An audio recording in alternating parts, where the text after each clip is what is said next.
พาลูกชายไปเที่ยวคาเฟ่เด็กเปิดใหม่ที่ลำปางคิดนอกกรอบ Play Space and Cafe ก็คือเป็นฟิลแบบบ้านบอลมี2ชั้นจ่ายค่าเล่นเด็กตามชั่วโมงนะคะมันจะมีเป็นแบบ1ชั่วโมง2ชั่วโมงแล้วก็ออดีอยากเล่นแบบไหนก็คือเลือกแล้วก็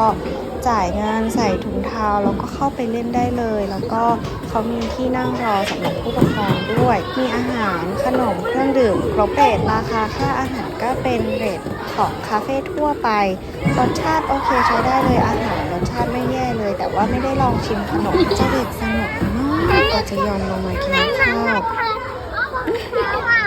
สนุกหรือเปล่าให้มามาถอดรองเท้าอ่ะเอ้าหมาใส่รองเท้าเข้ามาไม่ได้เดี๋ยวพื้นมันสกปรกหลังจากที่มิชาลงไปกินข้าวนะคะก็ตอนนี้ผ่านไปประมาณ1 ชั่วโมงครึ่งแล้วหลุยขึ้นมาดู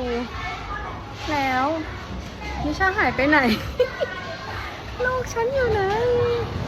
ตรงนี้มีไหมอ๋ออยู่นี่